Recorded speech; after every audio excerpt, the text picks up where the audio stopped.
Oke, langsung aja. Sekarang kita masuk ke kunci jawaban tema 2 kelas 3 halaman 68 dan halaman 70. Kita mulai dari kunci jawaban halaman 68 di bagian ayo mengamati. Oke ya, kita scroll ke bawah. Ini ada gambar. Nah, di bawahnya gambar ada tulisan, kita baca sama-sama. Benny dan teman-temannya belajar di dalam kelas. Seisi kelas sedang mendengarkan dongeng. Edo sedang membacakan dongeng di depan kelas. Dongeng itu berjudul Kisah Semut dan Merpati. Teman lainnya menyimak dongeng yang dibacakan. Tahukah kamu, pada zaman dahulu burung merpati bertugas sebagai pengantar pesan. Simaklah dongeng yang dibacakan temanmu. Nah, di bawahnya ini kita disediakan dongeng yang berjudul Kisah Semut dan Merpati. Oke, kita baca sama-sama ya untuk dongengnya. Oke, ini ada gambar, ada merpati, dan ada gambar semut. Di bawahnya ini adalah bacaan dongengnya. Mari kita baca sama-sama. Pada suatu hari ada seekor semut yang sedang berjalan-jalan mencari makan di pinggir sungai.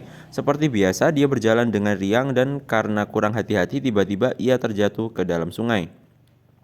Arus sungai menghanyutkannya, semut itu timbul, tenggelam, dan kelelahan. Ia berusaha untuk menepi tetapi tidak berhasil. Seekor burung merpati kebetulan bertengger di ranting pohon yang melintang di atas sungai. Melihat semut yang hampir tenggelam dan merasa iba, burung merpati ini memetik daun dan menjatuhkannya di dekat semut. Semut merayap naik ke atas daun, akhirnya ia berhasil menyelamatkan dirinya dengan bantuan daun tersebut dan mendarat di tepi sungai. Tidak lama kemudian, sang semut melihat seorang pemburu burung sedang mengendap-endap berusaha mendekati burung merpati yang telah menolongnya tadi. Semut menyadari bahaya yang membayangi merpati yang baik tersebut. Ia segera berlari mendekati pemburu dan menggigit kaki sang pemburu. Pemburu itu kesakitan dan terkejut. Ia mengibaskan ranting yang tadinya akan digunakan untuk menangkap burung. Burung merpati menyadari keberadaan pemburu yang sibuk mengibas-ibaskan ranting. Akhirnya, sang burung pun terbang menyelamatkan diri. Oke, di sini di bawahnya terdapat beberapa pertanyaan. Kita baca sama-sama. Ini ada perintah, jawablah pertanyaan di bawah ini. Pertanyaan nomor 1. Pelajaran apa yang kamu dapatkan dari dongeng Kisah Semut dan Merpati? Nah, untuk jawabannya yaitu pelajaran yang saya dapatkan.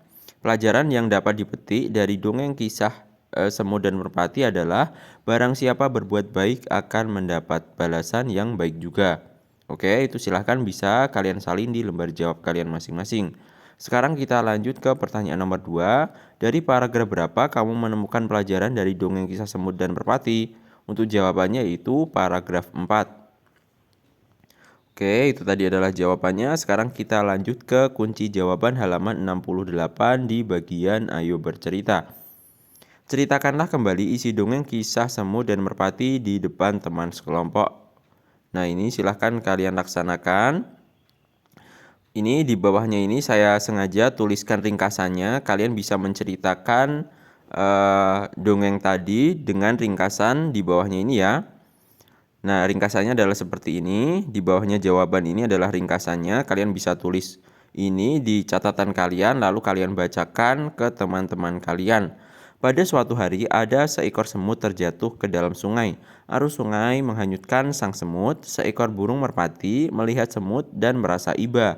Burung merpati memetik daun dan menjatuhkannya di dekat semut. Akhirnya, semut berhasil menyelamatkan diri dengan bantuan daun tersebut.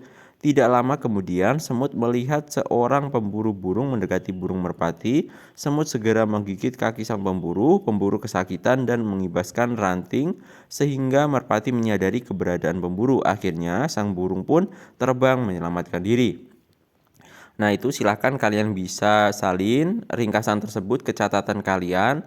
Lalu kalian bisa baca kembali untuk menceritakan ke teman sekelompok kalian ya. Sekarang kita lanjut ke kunci jawaban halaman 70 di bagian ayo membaca. Di sini ada perintah, bacalah teks di bawah ini dalam hati. Oke ya. Nah, di bawahnya gambar ini ada bacaan, kita baca sama-sama. Benny memelihara ayam di rumah karena ia menyukai binatang. Ayah Benny membuatkan kandang ayam. Setiap hari Benny memberi makan dan minum kepada ayam-ayamnya. Ayam-ayamnya sudah ada yang bertelur.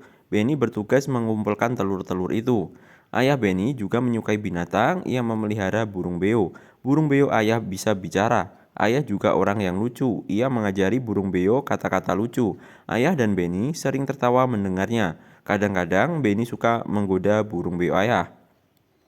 Setiap manusia memiliki sifat masing-masing. Dalam keluarga ada yang memiliki sifat sama, ada juga yang berbeda. Dari cerita di atas, kita tahu bahwa sifat Benny rajin dan menyukai binatang. Pertanyaan nomor 1, atau tepatnya perintah nomor 1, tulislah 2 sifat ayah Benny yang kamu temukan pada teks bacaan.